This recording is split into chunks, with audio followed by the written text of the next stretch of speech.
ನಮಸ್ಕಾರ. ನಾನು ನಿಮ್ಮ ಪ್ರೀತಿಯ Bhavani Rachan. Welcome back to my YouTube channel. Friends, ಇವತ್ತಿನ ವ್ಲಾಗಲ್ಲಿ ನಾವು ವರ್ಷದ ಮೊದಲನೇ ಜಾತ್ರೆ ಅಂತ ಹೇಳಿದ್ರೆ ತಪ್ಪಾಗೋದಿಲ್ಲ. ಫ್ಯಾಮಿಲಿ ಎಲ್ಲರೂ ಹೋಗ್ತಾ ಇದ್ದೀವಿ ಘಾಟಿ ಕ್ಷೇತ್ರದ ಸುಬ್ರಹ್ಮಣ್ಯ ಸ್ವಾಮಿ ದೇವಸ್ಥಾನಕ್ಕೆ. ವರ್ಷದಲ್ಲಿ ಒಂದು ಸಲಿನಾದರೂ ಈ ಒಂದು ದೇವಸ್ಥಾನಕ್ಕೆ ನಮ್ಮ ಫ್ಯಾಮಿಲಿ ಕಡೆಯಿಂದ ವಿಸಿಟ್ ಇದ್ದೇ ಇರುತ್ತೆ. ಬಿಕಾಸ್ ಅಕ್ಕ ಹುಟ್ಟಿರೋದೇ ಈ ಒಂದು ದೇವಸ್ಥಾನದ ವರದಿಂದ ಅಂತ ಅಪ್ಪ ಅಮ್ಮ ಹೇಳ್ತಾನೆ ಇರ್ತಾರೆ.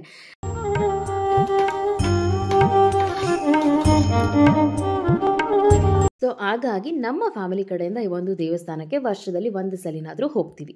ಇನ್ನು ನಮ್ಮ ಜರ್ನಿ ಅಂತೂ ಬೆಳಗ್ಗೆನೇ ಶುರುವಾಯಿತು. ನಾನು ಒಂದು ತಿಂಗಳಾದಮೇಲೆ ನನ್ನ ಫ್ಯಾಮಿಲಿನ ನೋಡ್ತಾ ಇರೋದು.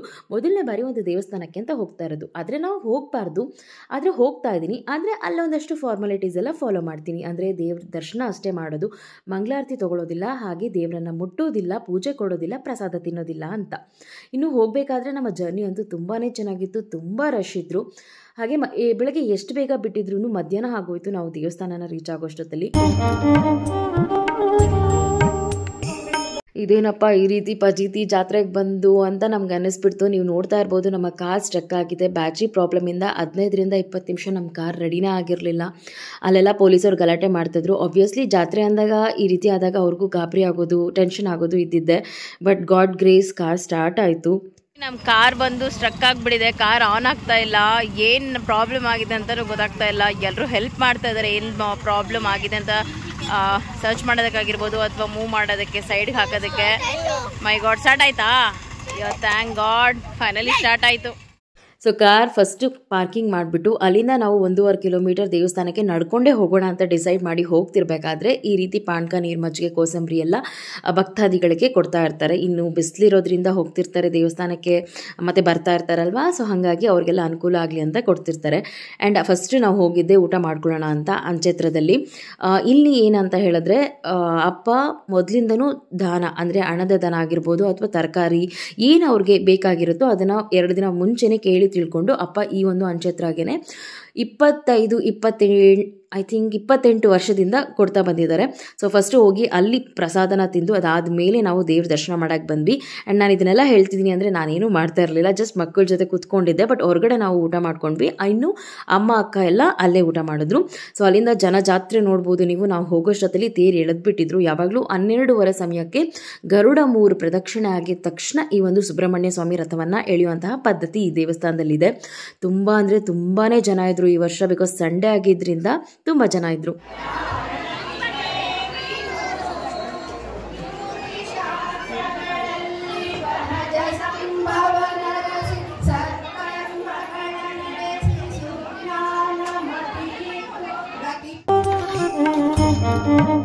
ಆ ದಿನ ಏನೋ ಗೊತ್ತಿಲ್ಲ, ತುಂಬ ಅಂದರೆ ತುಂಬಾ ಬಿಸಿಲಿತ್ತು. ವರ್ಷದ ಮೊದಲನೇ ಜಾತ್ರೆ, ಅದರಲ್ಲೂ ತುಂಬ ಜನ ಭಾನುವಾರ ಇರೋದ್ರಿಂದ.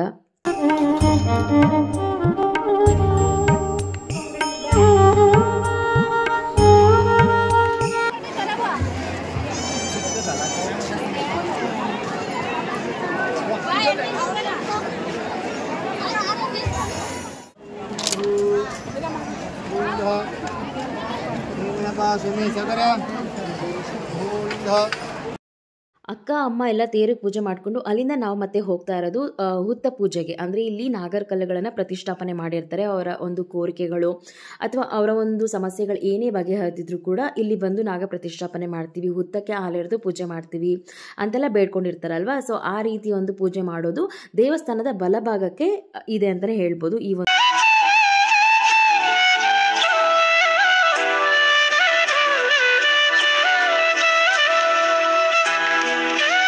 ಈ ಒಂದು ಕ್ಷೇತ್ರಕ್ಕೆ ನಾನಾ ಕಡೆಯಿಂದ ಭಕ್ತಾದಿಗಳು ಬರ್ತಾರೆ. ತುಂಬ ದೂರದಿಂದ ಎಲ್ಲ ಬರ್ತಾರೆ. ಏನಕ್ಕೆ ಅಂತ ಹೇಳಿದ್ರೆ ಈ ಒಂದು ದೇವಸ್ಥಾನದ ಸತ್ಯತೆ ಬಗ್ಗೆ ನೀವು ನೋಡ್ತಾ ಇರ್ಬೋದು, ಎಷ್ಟು ನಾಗರ ಕಲ್ಲುಗಳ ಪ್ರತಿಷ್ಠಾಪನೆ ಆಗಿದೆ ಅಂತ. ಇದು ಯಾವುದೂ ದೇವಸ್ಥಾನದ ಕಡೆಯಿಂದ ಆಗಿರ್ಬೋದು ಅಥವಾ ಅಲ್ಲಿನ ಒಂದು ಗ್ರಾಮಸ್ಥರಿಂದ ಆಗಿದ್ದಲ್ಲ. ಎಲ್ಲ ಭಕ್ತಾದಿಗಳು ಅವರ ಒಂದು ಸಮಸ್ಯೆಗಳಿಗೆ ಪರಿಹಾರ ಸಿಕ್ಕಿದಾಗ, ಬಗೆಹರಿದಾಗ ಅವರು ಖುದ್ದಾಗಿ ಬಂದು ಪ್ರತಿಷ್ಠಾಪನೆ ಮಾಡಿ ಹೋಗಿರುವಂತಹ ನಾಗರ ಕಲ್ಲುಗಳು ಕೇಳಿದಾಗ ಮೈಗೆ ಜುಮ್ ಅನ್ಸುತ್ತೆ. ನೀವು ಕೂಡ ಯಾರಾದರೂ ಯಾವುದಾದ್ರೂ ಸಮಸ್ಯೆಗಳಿಗೆ ಸಿಕ್ಕಾಕೊಂಡಿದ್ದಾಗ ಅಥವಾ ನಿಮ್ಮದು ಯಾವುದೇ ಫ್ಯಾಮಿಲಿ ಪ್ರಾಬ್ಲಮ್ಸ್ ಏನೇ ಒಂದು ನಿಮ್ಮ ಸಮಸ್ಯೆ ಇದ್ದರೂ ಕೂಡ ಈ ಒಂದು ಕ್ಷೇತ್ರಕ್ಕೆ ಬನ್ನಿ. ಡೆಫಿನೆಟ್ಲಿ ನಿಮ್ಮ ಎಲ್ಲ ಪ್ರಾಬ್ಲಮ್ಸ್ಗೂ ಸಾಲ್ವ್ ಆಗುತ್ತೆ. ಸೊ ಆದರೆ ಯಾವಾಗಲೂ ದೇವ್ರ ಮೇಲೆ ಡಿಪೆಂಡ್ ಆಗೋದು ತುಂಬಾ ತಪ್ಪು. ನಿಮ್ಮ ಶ್ರಮ ಇರಬೇಕು, ಜೊತೆಗೆ ದೇವರ ಆಶೀರ್ವಾದ ಇರಬೇಕು. ಆಗಿದ್ದಾಗ ಮಾತ್ರ ನಾವು ಯಾವುದರಲ್ಲೇ ಒಂದರಲ್ಲಿ ಸಕ್ಸಸ್ಸನ್ನು ಕಾಣೋದಕ್ಕೆ ಸಾಧ್ಯ ಆಗುತ್ತೆ. ಇನ್ನು ನಾವೇನು ಮುಟ್ಟೋ ಹಾಗಿಲ್ಲ, ಏನು ಮಾಡೋ ಹಾಗಿಲ್ಲ, ಲಡ್ಡು ಬುಡ್ಡು ಅಂತೂ ಮಮ್ಮಿ ನಾವ್ಯಾಕೆ ಅದನ್ನು ಮಾಡೋ ಹಾಗಿಲ್ಲ, ಇದನ್ನು ಮಾಡೋ ಹಾಗಿಲ್ಲ ಅಂತ ಕೇಳ್ತಾನೆ ಇದ್ದರು. ಬಟ್ ಆದರೆ ಲಡ್ಡುಗೆ ಸ್ವಲ್ಪ ಅರ್ಥ ಆಗುತ್ತೆ. ಅದಾದಮೇಲೆ ನಾವು ದೂರದಿಂದನೇ ನಮಸ್ಕಾರ ಮಾಡಿಕೊಂಡು ಪ್ರದಕ್ಷಿಣೆ ಹಾಕ್ಕೊಂಡು ಇನ್ನು ಅಮ್ಮ ಅಪ್ಪ ಅಕ್ಕ ಎಲ್ಲರೂ ಉತ್ತಕ್ಕೆ ನಾಗರಕಲ್ಲಿಗಳಿಗೆ ಪೂಜೆ ಮಾಡ್ತಾಯಿದ್ರು. ಆ್ಯಂಡ್ ಈ ಒಂದು ದೇವಸ್ಥಾನದ ಮುಖ್ಯ ಪ್ರಧಾನ ಕಲ್ಯಾಣಿ ಕೂಡ ಈ ಒಂದು ಉತ್ತದ ದೇವಸ್ಥಾನದ ಕೆಳಗಡೆನೇ ಇದೆ. ಇನ್ನು ಜಾತ್ರೆಗೆಲ್ಲ ಹೋದ್ಮೇಲೆ ಅಮ್ಮಂಗೆ ಬಳೆ ತೋರಿಸೋದು ನಮಗೆ ಹೆಣ್ಮಕ್ಳಿಗೆ ತುಂಬಾ ಇಷ್ಟ. ಸೊ ಅದನ್ನು ಕೂಡ ಅಮ್ಮಗೆ ನಾವಿಲ್ಲಿ ತೊಡಿಸ್ತಾ ಇದ್ವಿ. ಕಾಜಿನ ಬಳೆ, ಅದರಲ್ಲೂ ಕಪ್ಪು ಬಳೆ ಅಂದರೆ ಅಮ್ಮನಿಗೆ ತುಂಬಾ ಫೇವ್ರೆಟ್.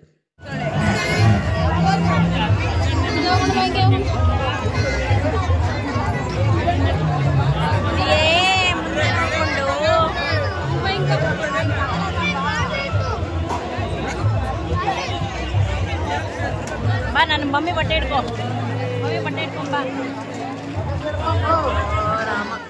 ಇನ್ನು ವಿಶೇಷವಾಗಿ ಸೌಂದರ್ಯ ಕೂಡ ಅಂದರೆ ಯೂಟ್ಯೂಬರ್ ವಿಜಯ್ ಸೌಂದರ್ಯ ನಿಮಗೆ ಗೊತ್ತೇ ಇದ್ದಾರಲ್ವ. ಸೊ ಅವರನ್ನ ಕೂಡ ಮೀಟ್ ಮಾಡಬೇಕು ಅಂತ ಇತ್ತು. ನಾವು 1-to-1 ಕಾಲ್ ಮಾಡ್ತಾ ಇದ್ವಿ. ಬಟ್ ಆ ಜನ ಜಾತ್ರೆಯಲ್ಲಿ ಆಗಲೇ ಇಲ್ಲ.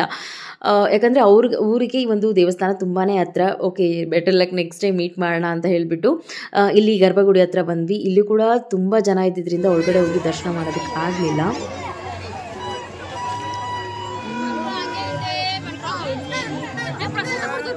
ಹೋಗಿ ಬೇಗ.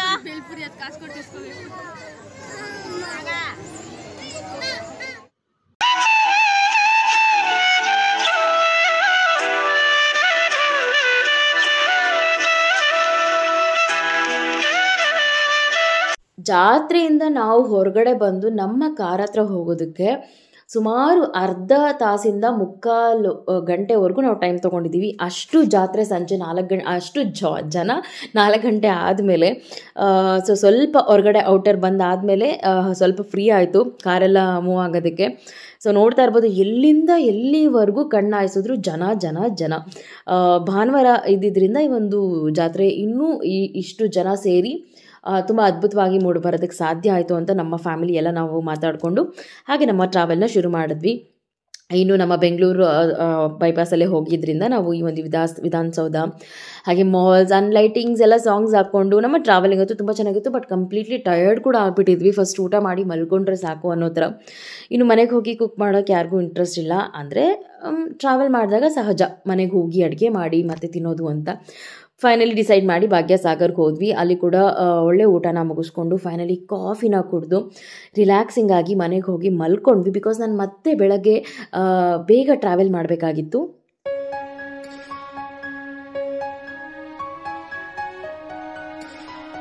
ನೆಕ್ಸ್ಟ್ ಡೇ ಲಡ್ಡು ಸ್ಕೂಲಲ್ಲಿ ಸ್ಪೋರ್ಟ್ಸ್ ಮೀಟ್ ಇದ್ದಿದ್ದರಿಂದ ಹೋಗಲೇಬೇಕಾಗಿತ್ತು. ಬಿಕಾಸ್ ಮಗುಗೆ ಮೆಡಲ್ಸ್ ಆ್ಯಂಡ್ ಅವ್ನು ಪಾರ್ಟಿಸಿಪೇಟ್ ಮಾಡಿರೋದ್ರಿಂದ ಪ್ರೈಸ್ ಡಿಸ್ಟ್ರಿಬ್ಯೂಷನ್ ಇದೆ ಅಂತ ಫೈನಲಿ ಡಿಸೈಡ್ ಮಾಡಿಕೊಂಡು ಅಕ್ಕ ಮನೆ ಹತ್ರನೇ ಬೇಗ ಸ್ನಾನ ಮಾಡಿ ಅಲ್ಲೇ ಕ್ವಿಕ್ಕಾಗಿ ರೆಡಿ ಆಗಿ ಆನ್ ದ ವೇ ಬರ್ತಾ ರಾಜು ನಮ್ಮನ್ನ ಪಿಕ್ ಮಾಡಿದ್ರು. ಟಿಫನ್ ಮುಗಿಸಿ ಸ್ಕೂಲ್ ಹತ್ರ ಬಂದ್ವಿ.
ಈ ಬಾರಿ ಲಡ್ಡು ಸ್ಕೂಲಲ್ಲಿ ಆ್ಯನಿವಲ್ ಡೇ ಸೆಲೆಬ್ರೇಷನ್ ಇಲ್ಲದೆ ಇರೋ ಕಾರಣ ಈ ಒಂದು ಸ್ಪೋರ್ಟ್ಸ್ ಮೀಟನ್ನು ಅದ್ಧೂರಿಯಾಗಿ ಮಾಡಿದರು. ಕೆಲವೊಂದಷ್ಟು ಕ್ಲಿಪ್ಸಿಂಗ್ಸನ್ನು ಮಾತ್ರ ತೊಗೊಂಡಿದ್ದೀನಿ.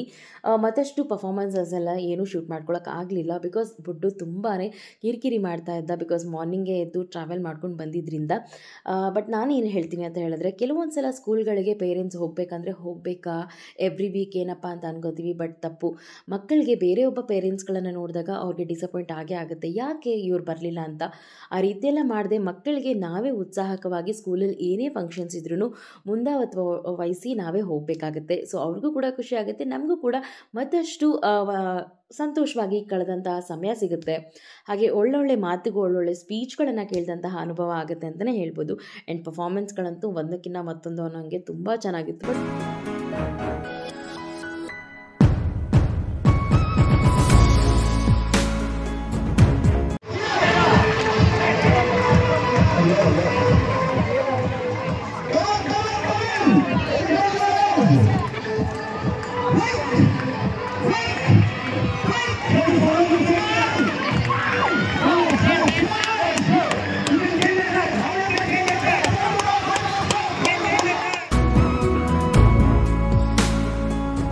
ಸೊ ಇದೆಲ್ಲ ನೋಡ್ತಾ ಇರಬೇಕಾದ್ರೆ ನನಗೆ ನನ್ನ ಸ್ಕೂಲ್ ಡೇ ಮೆಮೊರಿ ಬರ್ತಾಯಿತ್ತು. ನಮಗೆ ಸ್ಪೋರ್ಟ್ಸ್ ಡೇ ಅಂತ ಹೇಳಿದ್ರೆ ನಾನು ಹೋಗ್ತಾನೆ ಇರಲಿಲ್ಲ ಸ್ಕೂಲ್ಗೆ.